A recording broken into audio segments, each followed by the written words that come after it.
안녕하세요. 당신만을 위한 딥다이브입니다. 오늘은 저희에게 주신 자료들을 바탕으로 한화 시스템이라는 기업 한번 깊게 파헤쳐 보겠습니다. 이 회사가 뭐 하는 곳인지, 또 요즘 어땠는지, 그리고 앞으로는 어떨지, 그 핵심만 빠르게 알아보는 게 이번 딥다이브의 목표입니다. 자, 한화 시스템. 이게 원래 2018년에 삼성 탈레스, 방산 쪽이죠. 그리고 한화 SNC, ICT 쪽. 이 둘이 합쳐져서 만들어진 회사잖아요. 네, 맞습니다. 그냥 합친 게 아니라 첨단 방산 기술이랑 정보통신 기술, ICT 이걸 융합해서 디지털 트랜스포메이션 리더가 되겠다. 뭐 이런 큰 비전을 가지고 시작했더라고요. 바로 그 융합이 사실 핵심 포인트죠. 이게 그냥 사업부 두 개가 나란히 있다 이런 차원이 아니고요.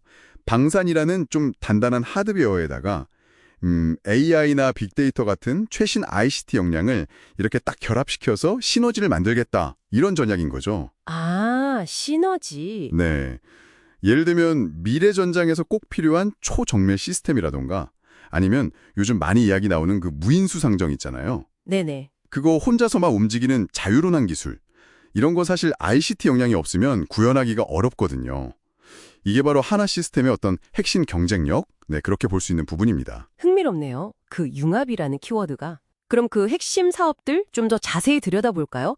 방산 쪽에서 특히 좀 눈에 띄는 것들이 있던데요. 우선 국내에서 유일하게 위성에 들어가는 전자광학 EOIR 카메라랑 그 영상 레이더 SAR이라고 하죠. 구름 뚫고 보는 거. 네, SAR. 이걸 동시에 공급할 수 있다. 이것도 대단하고 또 한국형 차세대 전투기 KF-21의 핵심 장비 그 ASR 레이더 개발을 맡았다는 것도요. 맞아요. 특히 그 KF-21의 ASA 레이더는 자체 개발 역량을 확보했다는 게 굉장히 중요해요. 전략적으로 큰 의미가 있죠. 아, 자체 개발이요? 네, 그냥 부품 납품하는 게 아니라 핵심 기술을 우리가 갖고 있다 이런 뜻이니까요.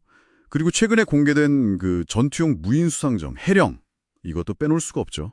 해령이요? 네, 여러 척이 막 같이 움직이는 그런 군집 기술이나 파도 같은 거 알아서 피해서 가는 자유run한 기술 이걸 국내에서 유일하게 가지고 있다고 하니까요. 뭐랄까 미래 해상전의 게임 체인저가 될 수도 있는 거죠. 와, 그럼 이런 방산 기술이랑 ICT 융합이 구체적으로는 어떻게 나타나고 있나요? AI 활용 사례가 좀 인상 깊던데요. 네, 그렇죠. 그 융합이라는 게 그냥 구호가 아니라 실제 시스템으로 나오고 있는 건데요. 예를 들면 AI가 전장 상황 데이터를 막 분석해요. 그래서 지휘관이 실시간으로 딱 판단 내릴 수 있게 돕는 그런 지휘 통제 시스템을 개발했고요. 아까 말씀드린 그 무인수상정 있잖아요. 그것도 결국 AI 덕분에 그렇게 똑똑하게 혼자 움직이는 거거든요. 아하. 그리고 또 하이큐브-에어라는 AI 솔루션이 있어요.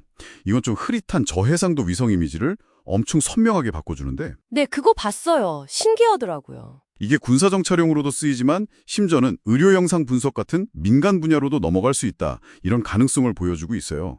방산 기술이 민간 혁신으로 이어지는 아주 좋은 예시라고 할 수 있죠. 방산 기술이 의료까지 간다니 정말 그 경계가 허물어지는 느낌이네요. 근데 실적 보니까 2022년에는 적자였는데 2023년, 2024년 연달아서 역대 최대 실적 찍으면서 완전 극적인 턴어라운드를 했어요. 비결이 뭘까요? 크게 두 가지 동력이 있었다고 봐야 합니다. 첫 번째는 역시 방산 수출. UAE나 폴란드 쪽으로 대규모 계약이 터지면서 실적이 확 좋아졌어요. 이른바 K방산 붐의 수혜를 제대로 본 거죠. 아, K방산. 네. 그리고 두 번째는 ICT 부문도 나름대로 공공부문이나 금융 쪽에서 안정적으로 계속 수주를 해줬어요. 이게 든든한 버팀목 역할을 한 거죠. 이렇게 매출이랑 이익이 확 늘면서 재무 구조가 아주 탄탄해졌는데 이건 앞으로 더 공격적인 투자를 할 수 있는 기반이 마련됐다는 뜻이기도 합니다. 네, 실적이 받쳐주니까 미래 준비도 좀 과감하게 하는 것 같아요. R&D 투자액이 매출액 대비 거의 20%에 육박한다고요. 이거 일반 제조업에서는 진짜 상상하기 힘든 수치 아닌가요? 맞습니다. 경쟁사들하고 비교해도 월등히 높은 수준이죠. 근데 단순히 돈을 많이 쓴다는 것보다 중요한 건 어디에 쓰느냐는 거잖아요. 그렇죠. 어디에 투자하는지가 중요하죠. 자료를 보면 AI 시스템 고도화하는 거, 그리고 저궤도 위성끼리 레이저로 통신하는 우주 인터넷 기술, 또 아까 말씀드린 그 무인체계 기술, 여기에 투자가 집중되고 있어요. 이건 명확한 거죠. 차세대 국방기술의 핵심 영역에 회사의 미래를 걸고 있다. 이런 신호로 봐야 합니다. 자체 개발만 하는 게 아니라 외부랑 협력하는 거, 그 개방형 혁신이라고 하죠. 이것도 되게 적극적인 것 같던데요. 네, 그것도 중요한 포인트입니다. 요즘 기술 변화가 워낙 빠르니까 모든 걸 다 혼자 할 수는 없잖아요. 그래서 노스롭 그루먼 같은 아주 큰 해외 방산 기업이나 우리나라의 KAI, 한국항공우주산업이죠. 이런 데랑 기술 협력도 하고요. 또 호주 통신기업 GM이랑 파트너십 맺고 미국 조선소 필리에 지분 투자하고 최근에는 호주 오스탈 인수하려고 했던 것까지 이런 것들이 다 필요한 기술 빨리 확보하고 글로벌 시장으로 나가려는 전략적인 움직임이라고 볼 수 있습니다. 듣고 보니 주변 환경도 좀 따라주는 것 같아요. 전 세계적으로 국방비 지출 늘고 있고 특히 드론이나 우주산업은 성장세가 엄청나잖아요. 네, 시장 환경은 확실히 우호적이죠. 여기에 더해서 ESG 경영 성과도 좀 짚어볼 만해요. 한국 ESG 기준원에서 4년 연속으로 A등급을 받았거든요. 아, ESG도요? 네, 이게 단순히 규제 지킨다 이런 걸 넘어서서 지속 가능성을 기업 경영의 어떤 중요한 가치로 보고 있다는 의미니까요. 장기적으로 봤을 때 투자 유치나 기업 이미지에도 당연히 좋고요. 자, 그럼 오늘 딥다이브 슬슬 정리해 볼까요? 하나시스템은 방산과 ICT 이 두 가지를 융합이라는 키워드로 엮어서 최근에 정말 놀라운 실적 반등을 보여줬습니다. 그리고 AI, 우주, 무인 시스템 같은 미래 핵심 기술에 대해서 경쟁사보다 훨씬 더 과감하게 R&D 투자를 하고 있고 또 외부와의 협력도 적극적으로 하면서 글로벌 시장에서의 존재감을 키워나가고 있다. 당신이 주목해야 할 키워드는 바로 이 융합 시너지 그리고 미래 기술 선점 이 두 가지인 것 같습니다. 물론 모든 투자가 다 성공하는 건 아니죠. 과거에 UAM, 그 도심 항공 모빌리티 있잖아요. 플라잉카.